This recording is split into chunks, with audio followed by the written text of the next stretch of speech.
Продовжується прямий ефір на телеканалі АТР. Доброго дня. Я дякую, що ви залишаєтесь разом із нами і обираєте нас. Мене звати Аліна Блохіна, і я рада представити гостю цієї ефірної години. Це Ірина Камінська, мати Аміни Окуєвої. Пані Ірино, доброго дня. Добрий день, Аліна. Власне, хотілося б нагадати біографію цієї жінки, Аміни Окуєвої, героїні двох народів. Аміна Окуєва народилася 5 червня 1983 року у Одесі. Деякий час разом із сім'єю жила у Москві і Грозному. З 1999 року брала участь у Другій Чеченській війні на боці Чеченської республіки Ічкерія.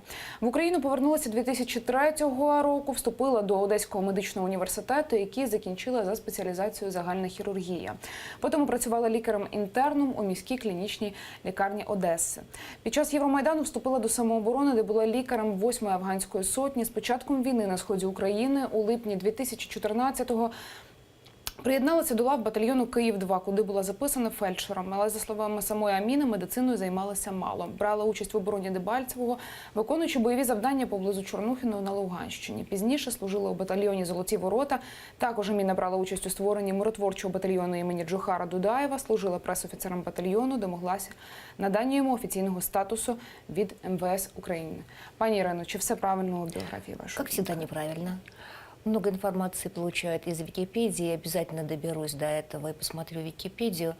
99-й год Амине было едва ли 16 лет, поверьте. Это не то время, когда люди начинают бороться за независимость в рядах воюющих, защищающих свою родину.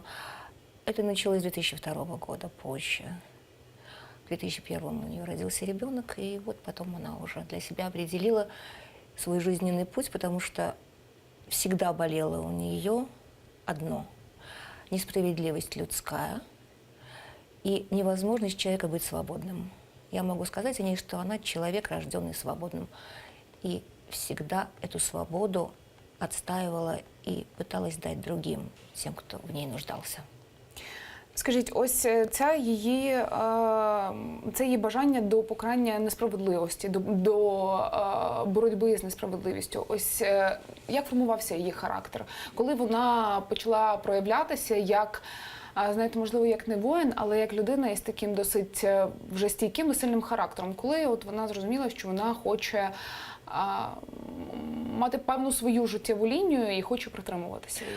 Она удивительный человек. И знаете, Алина, есть люди, которые, я для себя определяю их таким выражением, божьи люди. То есть люди, которые понимают свою миссию на земле. Когда это приходит и как определить этот момент, его очень сложно определить.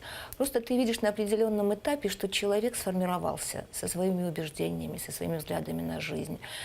И в Амине это сформировалось очень рано, где-то в районе 16 лет. Во-первых, она определила для себя очень многие отношения к миру, очень многое восприятие мира. И она человек с очень мощным, сильным характером. Знаете, ее можно определить, в самом деле, вы правильно сказали, как женщина-воин. В чеченской традиции женщины-воины были. И знаете, Иса Мунаев, я имела честь с ним познакомиться, он приехал из Дании воевать и защищать Украину после того, как узнал об Амине, о ее выборе.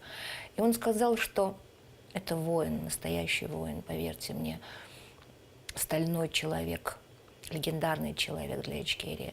Он сказал, что он никогда не встречал вот таких мощных, с таким внутренним накалом страстной борьбы женщиной-воином. И мне было очень, знаете, для матери всегда очень сложно понимать некоторые вещи, которые ставят ее перед очень страшным, тяжелым выбором. Потому что поддержать свою дочь в тяжелой борьбе – это понимать, что она обречена на очень страшные последствия. И в то же время не поддерживать ее – это значит обречь ее на борьбу с собой. Поэтому я сделала выбор поддерживать этот мощный, сильный характер, который у нее был. И мать всегда может только помочь в том, чтобы ребенок формировался еще более сильным, независимым и умеющим отвечать за свои поступки. Що вона взяла від вас, від вашого характеру? Тому що дівчинка все одно, коли маленька, вона все одно дивиться і на маму, і якимось чином переймає її поведінку, її, можливо, якісь риси характеру. Вы знаете, я думаю, что там были разные какие-то черты характера, которые она вольно или невольно восприняла. Я важным для себя считаю, то, что она взяла от меня, это умение воспринимать творчески ярко мир. И не просто воспринимать его, но и умение отразить его, словесно отразить. Она замечательно писала, и я была очень рада, когда я увидела, что она это умеет делать. И это очень важно, уметь адекватно выразить свою мысль. И на определенном этапе я сказала ей, что твоя борьба – это во многом умение информационно донести до людей свою мысль. Потому что какая бы ты ни была сильная, если ты не донесешь эту мысль для мира, то она не упадет в землю и не прорастет теми зернами. Знаете, она очень любила одно выражение. Они думали, что они закопали нас, но они не знали, что мы зерна. Вот это вот пророщенные зерна, ведь можно же закопать, правда? А оказывается, что это зерно и закопанное, оно взращивается. Поэтому вот это умение говорить миру – это очень важное умение. У меня это профессионально, я журналистка. У меня это, может быть, еще и воспитана тоже с детства, любовь к языку. Она понимала это и очень ценила. Ну и, конечно, наверное, главное, что есть во мне, это тоже жажда свободы. И понимание того, что свобода – это всегда ответственность. Потому что те, кто думают, что свобода – это вседозволенность, они глубоко заблуждаются. Потому что свобода – это ответственность. Быть свободным – это значит отвечать за свою свободу. И твоя свобода заканчивается ровно там, где начинается свобода другого человека. Ничему научить невозможно, Алина. Воспитать ничего невозможно. Это все ерунда, неизвестно, кто кого воспитывает. Можно только дать человеку собственный пример отношения к жизни. Наверное, я неплохой пример дала. Надіюсь. Коли ви зрозуміли, що ваша донька вже має певний вибір і вже має певні плани на життя і на свою боротьбу, вам було страшно? Чи ви розуміли, що будь-що може статися, але готові її підтримати у будь-якому випадку? Бояться в этой жизни нужно только Всевышнего. И это правильно. Все остальное бессмысленно, все предопределено в этом мире. И думать, что ты можешь что-то изменить, можешь изменить, у тебя есть право выбора. И когда говорят, что у меня не было выбора, люди лукавят. Выбор есть всегда. Просто иногда результатом этого выбора может быть твоя смерть. И Амина всегда это понимала, а я, преодолев свой эгоизм и свою бесконечную тревогу, ее тяжело преодолеть, она все равно в тебе есть, ты никуда от нее не уйдешь. Но понимание того, что ты можешь помочь выстоять и выжить своей дочери, если ты дашь ей наибольшее количество навыков и умений. И я всегда стремилась это делать. Потому что просто как клуша хлопать крыльями и думать, что ты закроешь свою дочь от чего-то, это бессмысленно. Я знаю, что в мире выживает сильнейший. Я однажды встречалась с одним из ее побратимов, это было уже после ее гибели. И я спросила его, она же немного мне говорила, как она сражалась здесь, в АТО, на Востоке. Она не тревожила меня, я не хотела лишних каких-то разговоров. И он сказал, этот человек, он начал думать, как определить ее. И сказал, что она была удивительным воином. Я спросила, на кого похожий? А он сказал замечательную вещь. «Солдат Джейн», помните замечательный фильм американский? «Солдат Джейн», сказал он, отдыхает. Мне это очень понравилось. Эта фраза «солдат Джейн отдыхает», он сказал, что она была великим воином. Мне это было очень приятно. Если человек что-то делает, то он должен сделать хорошо. И для меня это очень важно, быть профессионалом. Защитить себя можно только профессионализмом. На войне люди гибнут очень часто, в первую очередь, от непрофессионализма. и от несоблюдения обычных вещей, которые называются техника безопасности. Вот всему этому надо научить. И я старалась максимально ей в этом помочь. Вот, если это устраивает ваш такой ответ. Певний час Аміна носила інше ім'я, і на певному етапі свого життя вона прийняла іслам.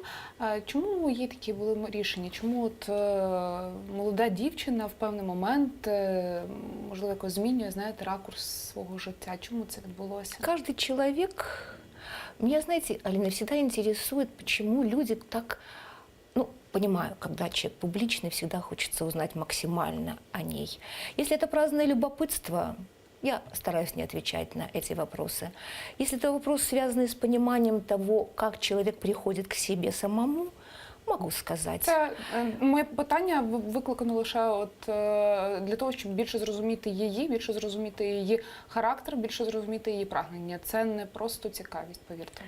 Мне кажется, что каждый человек, цельный человек, который имеет свой выбор в этой жизни и идет по этому пути, имеет возможность для себя определить многие вопросы.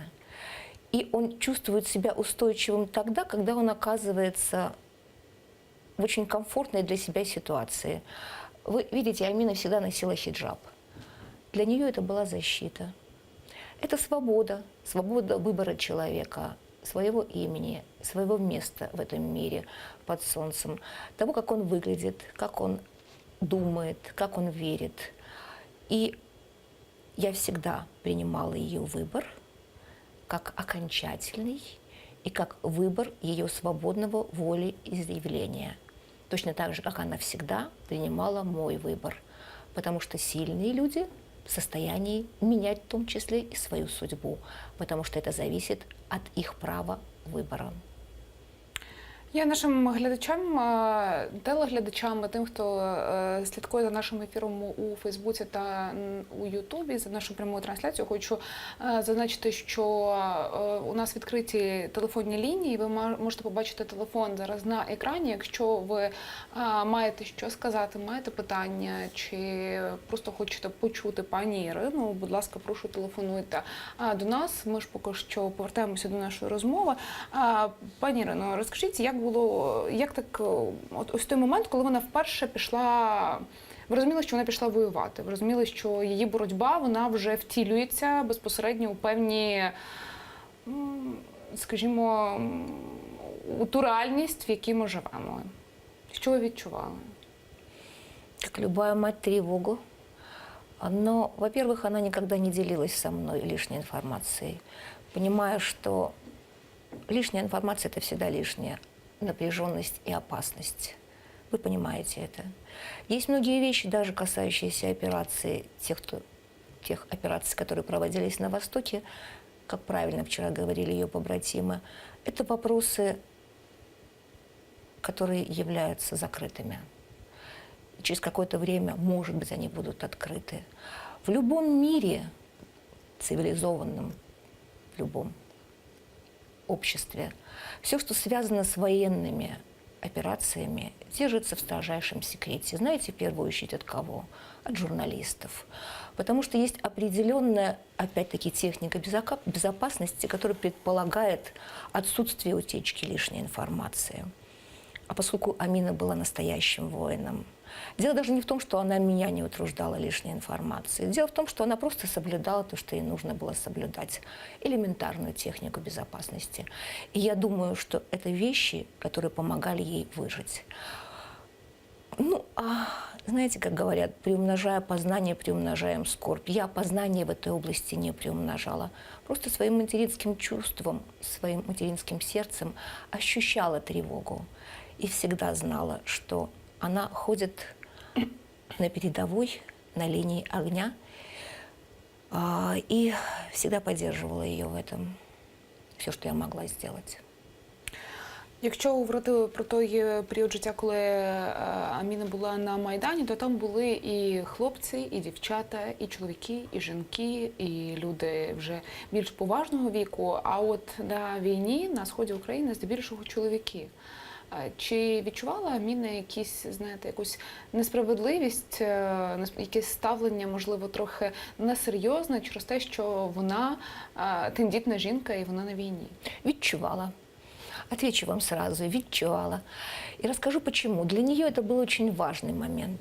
Многие считают, что женщина-мусульманка ограничена в возможностях. Абсолютно нет. Женщине-мусульманке даны громадные возможности, в том числе быть воином. И она говорила, что в своих религиозных убеждениях она испытывала, в том числе в ношении хиджаба, она испытывала гораздо меньше ущемлений, чем в гендерной политике в Украине. То есть политики, связанные с женщиной, в первую очередь, в силовых структурах. Это был для нее очень болезненный вопрос. И она говорила, что во многом женщины сами виноваты, потому что если ты женщина-воин, значит, если нужно поднять мешок 50 килограммов и тащить его, значит, надо поднять и тащить его.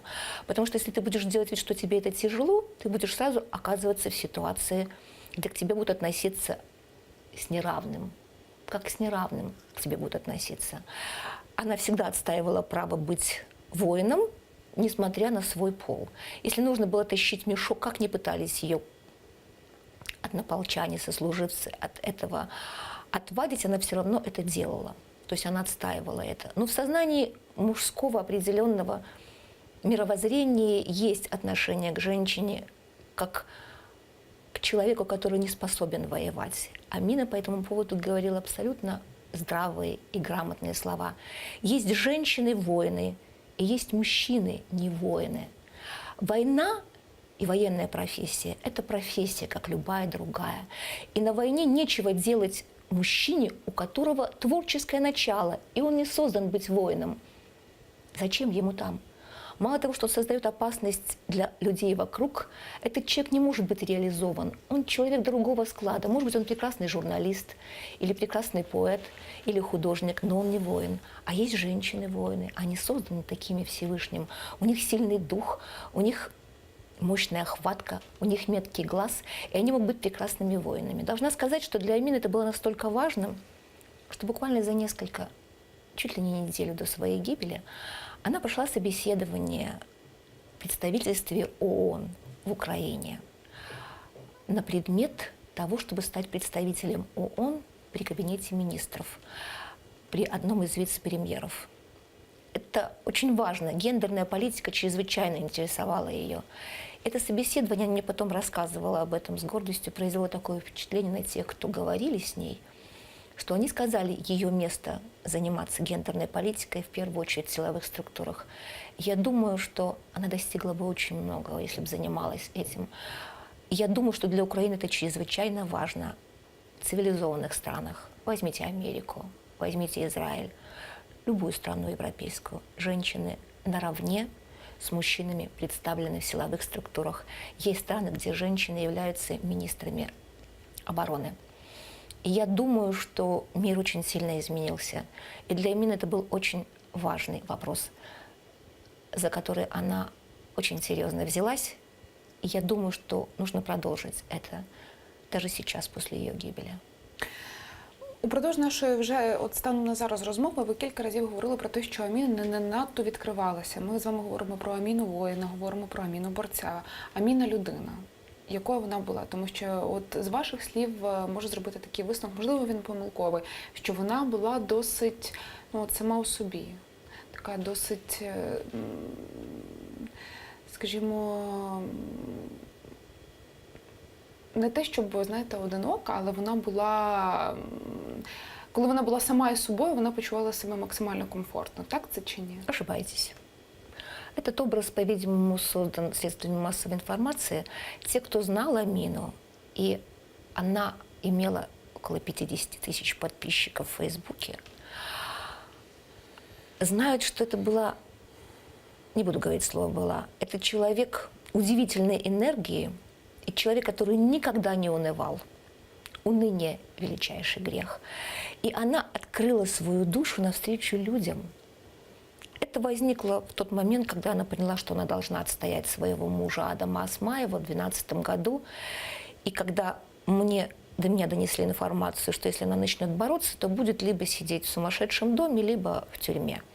И тогда я сказала, а вот сейчас ты станешь публичным человеком, потому что публичность для тебя будет сейчас защитой. И она начала работать в этом направлении очень много над собой. Амина училась всегда. Она получала образование и понимала, что только учеба и навыки, которые она приобретет, дают ей возможность стойко чувствовать себя в мире. Что такое учиться? Это значит быть среди людей, это значит коммуницировать. Что такое бороться? Это значит коммуницировать, находить единомышленников, находить союзников в борьбе. И она прекрасно это поняла, потому что открытость миру, поверьте мне, Алина, когда вы открываете свое сердце навстречу людям, люди обязательно откроются навстречу вам. И вот эта вот способность ее преодоления своего какого-то эгоизма, одиночества. Когда вы одни, это вы, значит, не уверены, значит, вы не самодостаточны. Хотя считать, что если один, значит, самодостаточен. Вот если ты можешь открыться навстречу миру, в этом твоя сила. Она любила одиночество, она любила поэзию, она безумно любила природу, горы, реки, небо. Вот оставаться наедине с миром природы – это так нормально и так естественно. Но она полюбила людей, и она полюбила украинцев именно за то, что увидела в них силу духа і воїнське начало. Це якраз те, про що я хотіла вас запитати, пані Ірино. Для неї було дві рідні держави, я так розумію, два рідні місця. Це Ічкерія і Україна. Так точно. Україна. Хотілося б про Україну. Що вона говорила? За що вона боролася? Що вона ставила за кінцеву мету своєї боротьби? Она прекрасно понимала, что освобождение ее родной Ичкерии, которая была в ее крови, в ее духе, в ее сознании, лежит через освобождение Украины. Вот такие сложные пути, но это так. Тому що ворог спільний. Потому что она прекрасно понимала, что мы обречены жить рядом с громадной империей, имперским сознанием. И заметьте, это последняя империя в истории человечества. Не осталось же больше империй. Пали великие империи. И падение любой империи сопряжено с громадным взрывом, который, знаете, как тонущий Титаник, который забирает всех вокруг, уходя под воду. И она прекрасно понимала, что свобода Ичкерии лежит через освобождение Украины. Это понимали, в общем-то, все. Это понимает Россия прекрасно. Потому что имперское сознание предполагает забирать, а свобода предполагает быть свободным. И она весьма скептически относилась к украинцам, особенно когда к власти пришел Янукович. И она сказала, по-видимому, надо уезжать из этой страны, ничего хорошего здесь не будет. Но потом начался Майдан, и она начала бороться за Адама. И она, оказавшись на Майдане, вдруг поняла, что это люди-воины, которые выходят защищать свою свободу. И это удивительным образом изменило ее отношение к украинцам. Если вы послушаете ее интервью, вы услышите, что она говорила: ментальность украинцев очень близка к ментальности свободолюбивых чеченцев. И это ей чрезвычайно понравилось. Поэтому Украина и украинцы изменили ее отношение во многом к этому миру и сформировали удивительное уважение к украинцам, подтвержденное ее побратимами, теми людьми, которые отдавали жизнь за свою родину. За нее, собственно говоря, отдала она свою жизнь. Защищая мужа, она защищала Украину во имя Всевишнего.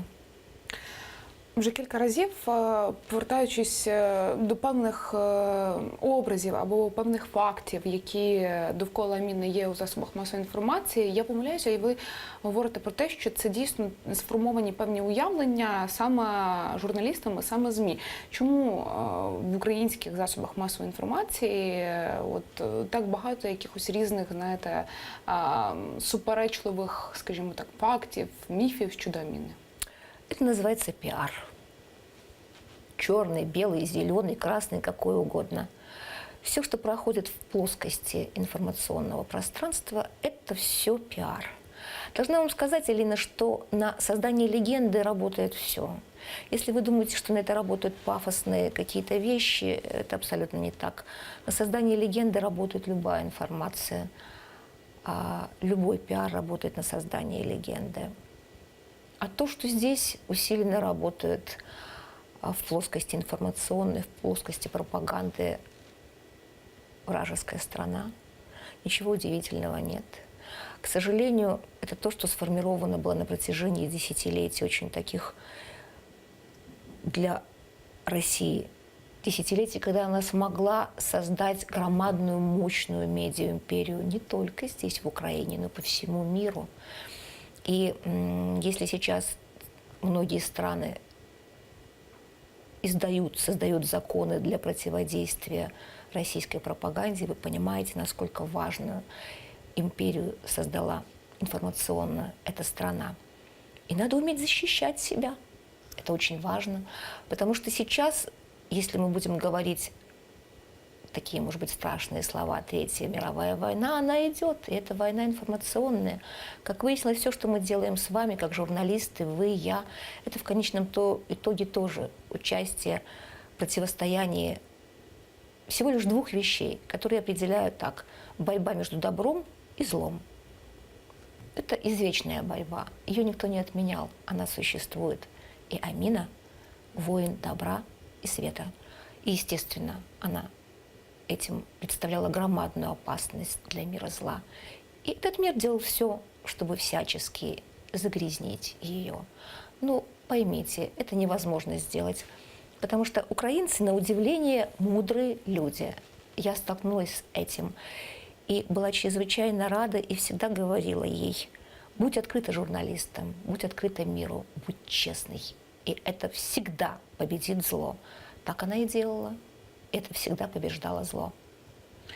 Для Адама Осмаєва Аміна була не лише дружина, вона була і його другом, і його бойовим товаришем, і замах на них був скоєний ще влітку, 1 червня. Тоді вона врятувала свого чоловіка, і потім подружжю була представлена охорона. Але усього кілька місяців вони були під охороною. Ми зараз повернемося до нашого питання. Дзвінок від нашого глядача. Доброго дня, ми вас чуємо. Представтеся, будь ласка, як вас звати, звідки ви і ваше питання. Добрий день. Добрий. Прошу. Я з Львівської області, пенсіонерка. От слухаю вашу передачу, пам'ятаю Аміну Окуєву. Прямо така втрата для нас всіх. І дуже хочу подякувати мамі Ірині Камінській за таку добру дочку. Дякуємо. І щоб всі мами брали приклад з вас. І наші дочки, щоб брали приклад з вашої дочки Аміни. Дякуємо вам. Спасибо вам большое. Я сегодня была утром на выставке, которая открылась в Украинском доме. И вот женщина с Волыни, она увидела большой баннер на фасаде, просто зашла туда. Она говорит, что она шла в Михайловскую церковь, где-то там недалеко. И она спросила меня, я была там, спросила, можно ли я возьму этот буклет. Я сказала ей, конечно, возьмите. И она говорит, спасибо вам. А я сказала, а я мама Амины, хочу с вами познакомиться. Эта женщина начала так плакать. Она обнимала меня и говорила такие слова, вот то, что вы сейчас говорили, дорогая слушательница. Меня это тронуло больше всего. Меня не трогали ни какие-то государственные чиновники, которые были там, хотя они тоже очень душевно себя вели, и мне это было очень приятно. Меня больше всего тронула эта женщина, которая мне рассказывала о том, как она любила Амину, никогда ее не видев. И увидев меня, она очень обрадовалась. Моя большая благодарность вам за теплые слова и за любовь. Эта женщина сказала, я буду молиться за нее. И я сказала, молитесь за нее. Спасибо вам большое за теплые слова. Пані Ірино, повертаючись до мого питання, після того, як на подружжя було скоєно замах, вони отримали державну охорону, і за кілька місяців ця державна охорона перестала забезпечувати їхню безпеку, хоча вони, напевно, ніколи не почувалися у безпеці, чи не так? Да, Нет, они не могли себя чувствовать в безопасности. Вы понимаете, что за ними охотились. Что касается безопасности, это вещь очень сложная. Предположить даже, когда я встретилась и после гибели общалась с Антоном Геращенко, я сказала, что вы не защитили мою дочь. Он сказал, да, но мы, предположить, если бы там была охрана, полегла бы вместе с ними. Вопрос охраны – это очень сложный вопрос. Вопрос безопасности свидетелей – это вопрос государственной важности. Во всем мире существуют законы защиты свидетелей. Вы можете посмотреть фильмы американские, европейские, какие угодно, и вы увидите, что закон защиты свидетелей – это не просто находящиеся охранники. Это громадная агентурная работа, это все, что связано с биллингами звонков, это все, что связано с защитой информационной. Наш мобильный телефон может рассказать все, если он не защищен, о человеке, о его передвижениях, о его разговорах, о чем угодно. Это и возможность менять квартиры, может быть, даже страны. Для многих таким образом предоставляется защита. Только это помогло раскрыть многие вопросы, связанные с мафией и так далее. Защита свидетелей. Они оказались очень важными свидетелями. Вы понимаете, после этого первого покушения. И вообще они были люди, которые многое значили для безопасности Украины. И когда мы говорили тогда с Антоном, он сказал, что в Украине нужно принимать закон защиты свидетелей. Он инициировал его. Они разрабатывают его, они будут принимать его на Верховной Раде. И он сказал, что этот закон будет называться именем Амины Окуевой. Легче ли мне от этого? Нет. Но я знаю одно, что этот закон может реально защитить других людей. Этот закон может защитить Адама, потому что это значит, бюджет будет предусматривать возможность охранять этих людей всем громадным инструментом, который есть для этого. Очень жаль, что не была защищена Амина. Но она говорила всегда, что все предписано Всевышним. И сколько человеку суждено жить, зависит не от охраны. Это зависит от воли Всевышнего. Она верила в это и не боялась смерти. Не боялася. Це саме те питання, яке хотіла Не поставити. боялась. Нет, не боялась. Мне иногда кажется, что она, может быть, даже так устала уже, и у нее не было никогда желания, конечно, умирать. Но то, что она не боялась ее смерти, это абсолютно точно. Единственное, о чем она мечтала всегда, если уходить из жизни, то уходить как воин и предстать перед Всевышним как воин. И эта мечта ее сбылась. Она ушла из жизни как воин и предстанет, иншалла, перед Всевишним как воин. Пані Ірино, як ви гадаєте, під час ось цього літнього замаху і під час тих подій, коли автомобіль Аміни та Адама розстріляла, хто був метою нападників? Вона чи її чоловік? Я думаю, что они оба были целью. Предположить, что охотились за Адамом, конечно, в первую очередь, наверное. Но и она настолько была ярким человеком и доставляла неудобства очень многим, что я думаю, что для них было, для тех, кто это ставил перед собой в качестве цели, это было желанием номер один – убрать их обоих. Но Амина была удивительный человек. Они не учли, какой она мощный и сильный воин. Поэтому достичь Адама для них проще всего было, убрав со своего пути Амину.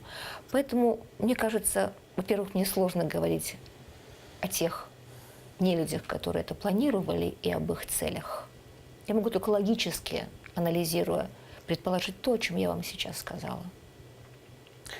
Ви для себе розумієте, хто це зробив?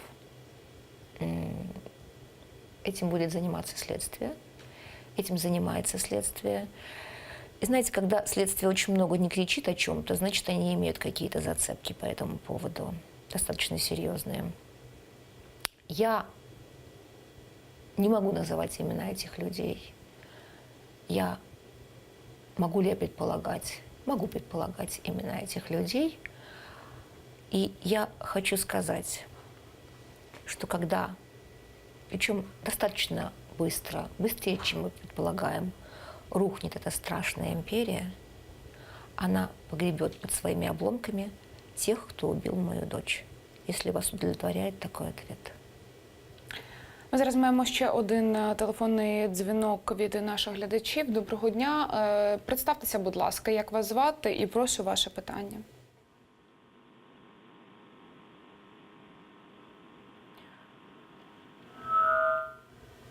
Будь ласка, відійдіть від телевізора, щоб ми вас чули. Доброго дня. Добрий день. Так, прошу, будь ласка, представтеся і ваше питання або ваш коментар щодо нашої розмови. Караченцев Юрій Володимирович, місто Кривий Ріг, батько загиблого воїна. Так, прошу, що ви хотіли сказати, будь ласка, ми вас слухаємо. Хочу висказати, що дуже співчуваємо мамі Аміни Окуєвої. Я знаю, що це за горе таке. І що це не відпустить її ніколи. А також запитати про те, як вона бачить майбутнє України, Донбас, Крим. Ось таке. Дякую, пані Ірино, прошу. Спасибо вам большое. Я тоже выражаю вам свое соболезнование, потому что мы с вами понимаем, что такое потерять ребенка. И это не понимает никто, кроме тех, кто потерял своего ребенка. Я хочу сказать, что будущее Украины зависит от самих украинцев. И связано оно в первую очередь вот с чем. Национальная идея украинцев – это борьба за свободу. И стоимость и цена этой борьбы, к сожалению, но это так, выражается очень просто. В смерти и гибели тех бесстрашных людей, которые готовы отдать свою жизнь за эту свободу. И если вы посмотрите любое цивилизованное общество, вы увидите удивительное отношение, бережное к памяти тех, кто погиб, отдав свою жизнь за свободу своей Родины. Вы увидите удивительные мемориальные кладбища, где рядами, выстроившись, как в колоннах, не в общем списке, в общей могилы, как это было в советское время, с перечнем на стене всех фамилий и с названием неизвестного героя, а где поименно лежат, где указаны на скромных плитах имена тех, кто отдал свою жизнь за свободу страны.